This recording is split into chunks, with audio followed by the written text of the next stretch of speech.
So there are 7 benefits of intentional living. I'll move through quickly. One is, intentional living prompts us to ask questions. What is significant in my life? Is any one of it significant? If that is so, my life will never be the same, it will change. And you will take immediate action. And for this, the author gives a tip. Every day, there is some kind of a insight that you get. You keep telling 50 times, do it now, morning and evening. Finally, you will end up saying, I want to do it. And finally, you will end up saying, I can't wait to do it. And that will push you to do it. So is there, as we are thinking about it, is there any kind of an insight that comes to you? I need to really do significance in this area. Then we need to do it. And it makes you to be a creative person, intentional, unintentional. This is the list of distinction. Maybe later you can read through it. It develops my creativity too. And it gives me new energy to go ahead. And you have a basketball court. Imagine you are in a basketball court. There is no basket attached to the pole. Will you feel like playing basketball? No. Unless there is a basket, you will not have. Like that, unless there is some kind of a significant act that you have in front of you, you won't be able to proceed for a significant story living. And intentional living unleashes the power of significance within us. Once you have this, you'll be able to attract people who will be drawn into your dream and who will be able to take it further. That is how all good movements have begun. One person, it started with one person, and the passion unleashes and the team joins in. You cannot reap without sowing. And this is about a coach. He was from University of California, Los Angeles. He was a basketball coach, I believe. John Wooden. If you Google John Wooden, you will see lots of things about him. And this is what is talked about him.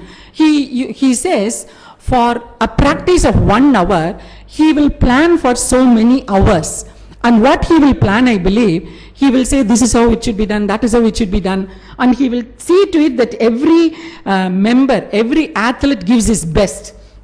And what he will say, and the picture is, he will go to a particular athlete and he will tell him, I believe, see, you have given only 60% of your effort today. So don't think you can give 140% tomorrow, it's not possible. Only 60% means your 40% has gone as a waste. If you go like this, naturally after some time you will become an average player. So he was that kind of a coach, and that is why he was called the coach of the century. Finally, you will finish well. Character matters, people matters, and perspective matters, attitude matters, passion matters, today it matters, God matters, and faithfulness matters. So all of us have to end our life sometime. This is mandatory. Nobody can say there is no finishing point in my life. My entry point, finishing point, it's mandatory. So is it going to be this kind of living for us? And this is as a homework, maybe later you can take it back. Words of good intention, words of intentional living, life that matters. What you can do, I have a desire.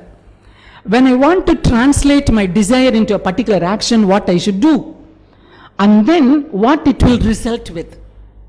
So for everything, if you can write few sentences, I think that will truly help us to transform our life as intentional living people or significant living people. Writing a few sentences on what you should do to embrace the attitude and demonstrate the actions of intentional living so that you get the results. So final cautions and tips, just a small step, but believe big. Identify your strength or talent and you stay with it.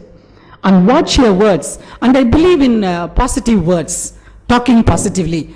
And this is a girl whom this author is referring, his friend, Diana. She used to write journals, I believe, every day. And once in a month she used to check her journal. When she looked into her journal, she found out there is one particular phrase, frustration. That word kept on coming. Then she said, I'm going to replace that word as fascination. So is there that kind of words that keep coming from your mouth or coming from your life? Start making small changes. Nathaniel, he's father of self-esteem movement, he says 5% practice every day. If yesterday and today, if you compare to yesterday, 5% more, whatever that you do, tomorrow 5% more. That is how it should be, he says.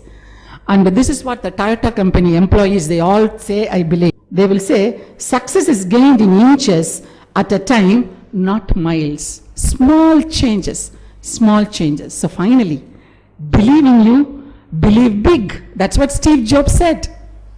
And believe in people. And finally, you believe in God the Creator, who calls you and me as a masterpiece. The next slide, I am God's masterpiece. And this is from Bible, the book of Ephesians. For we are His workmanship, created in Christ Jesus for His good work, which God prepared beforehand that we should walk in them. All of us are masterpieces. Here it says, showpiece, success, gem, jewel, prize, treasure, piece of the masterpiece by yourself.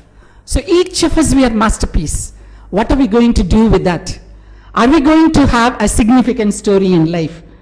So when you have a significant story, you are at the center, you are able to create a ripple effect in the family, in the community. I don't know how many of you have heard of this person called Nick Vujicic.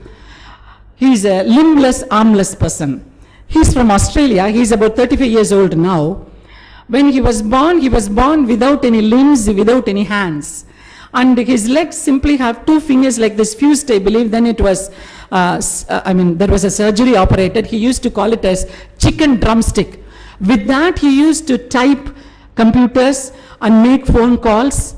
And today, he is the founder of 2 important companies, Life Without Limbs, and another one, Attitude Results in Altitude. Attitude results in altitude.